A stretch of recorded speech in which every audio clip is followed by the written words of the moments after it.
నా మనస్సాక్షికో ఆమెకు తెలుసు కదా. కిడ్నాప్ చేస్తే నేను మీడియాలో ఎందుకు వస్తాను? కిడ్నాప్ చేసిన వాళ్ళు ఎక్కడో రాష్ట్రంగా పెడతారు. కిడ్నాప్ అనే పదం కంటే కూడా అగోరి గారు, కిడ్నాప్ అనే పదం కంటే కూడా ఏవో పసర్లు కలిపి ఆమెను లొంగ తీసుకున్నారు, ఈ రకమైనటువంటి వ్యాఖ్యలు వాళ్ళ కుటుంబ సభ్యులు చేసినటువంటి పరిస్థితి కదా. ఏంటి మీకు అలాంటి వైద్యాలు కూడా వచ్చాయి మంత్రాలతో పాటు? అన్నీ వచ్చు నాన్న. అంటే ఒప్పుకుంటున్నారా? పసర్లు పెట్టి శ్రీవర్షిణిని మీరు లొంగ తీసుకున్నారనేది ఒప్పుకుంటున్నారా? వచ్చంటే పసర్లు పెట్టి వాళ్ళ తల్లిదండ్రులు చేసిన ఆరోపణలు ఒప్పుకుంటున్నారా? నాన్న అన్ని మీరే అడుగుతారేనా? ఇప్పుడు మీకు వచ్చారా, అవి వచ్చా లేదా అని అడిగారు. దానికి సమాధానం ఇచ్చే లోపే మీరు అంటే ఆమెకు అలాగే లొంగ తీసుకుంటున్నారా అని అడిగారు. అంటే రెండింటిని మీరే ఒకటేసారి అడుగుతున్నారు. రెండింటికి మీరే కంటిన్యూ, మీరే ఆన్సర్ చేయండి. ఇంకాసేపు మాట్లాడండి, ఆన్సర్ చేయండి. నేను అలా అనట్లేదు. నాకు వచ్చో రాదో నాకు తెలుసు, ఓకేనా. నేను నా దగ్గర రప్పించుకోవడానికి అలాంటివి నేను ఎప్పుడు చేయబోను కూడా, ఓకేనా. సో శ్రీవర్షిణి ఏ రకంగా అట్రాక్ట్ అయింది? మరి మీకు ఏ రకంగా అట్రాక్ట్ అయింది? ఎందుకు మీతో వస్తానంటుంది? నిజంగా అమ్మాయికి ధర్మం పట్ల, అమ్మాయికి హైందవ ధర్మం పట్ల అంత ఆసక్తి ఉంటే ఇన్నేళ్లుగా రానిటువంటి అంత భక్తి సడన్ గా ఒక్కసారిగా అఘోరి వచ్చిన తర్వాత ఏ రకంగా వచ్చింది, ఏ రకంగా కలిగింది? మీతోనే ఎందుకు నడవాలనుకుంటుంది? అదే నాన్న, అది ఆమెను అడగండి నాన్న, నన్ను కాదు.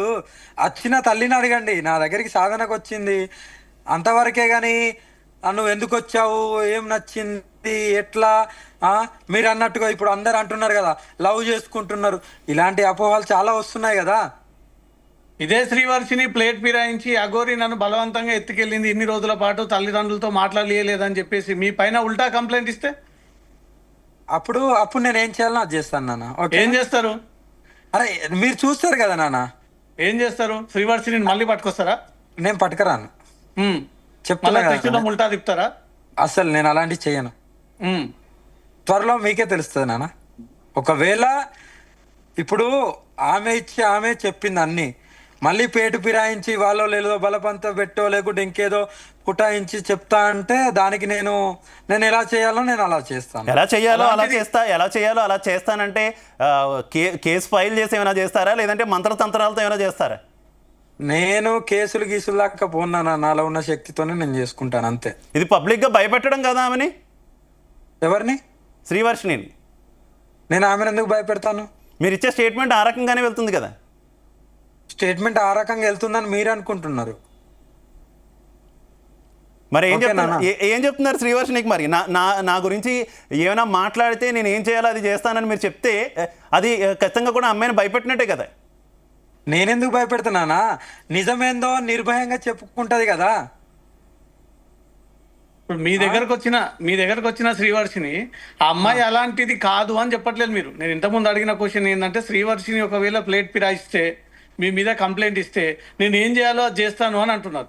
కానీ అలాంటి అమ్మాయి కాదు, ఆమె సొంతంగా వచ్చింది, ఆమె ఎందుకు అట్లా ఫిర్యాదు చేస్తాను ఎందుకు అడగట్లేదు? ఆమె నానా అదే నేనేమంటున్నానా, ఆమె చెయ్యదు అని నాకు తెలుసు. ఆమె ఎంత నమ్మిందంటే వాళ్ళ సొంత తల్లిదండ్రులను వదిలేసి వచ్చి అంత నమ్మింది కాబట్టి అలా చెయ్యదు. కాబట్టి ఒకవేళ వాళ్ళు ఏమన్నా బలవంత పెట్టో చెప్పించో ఏదో చేస్తే నేనేం చేయాలో అది చేస్తానని నేను అంటున్నాను. ఈ 10 రోజుల పాటు మీ దగ్గర ఏం నేర్చుకుంది శ్రీవర్షిని? అది ఆమెను అడగని చెప్తుంది కదా. గురువుగా మీరు ఏం నేర్పారో చెప్పాలి. నేను చెప్పాను కదా నాన్న, మీడియాలో ఎందుకు చెప్పాలి నాన్న?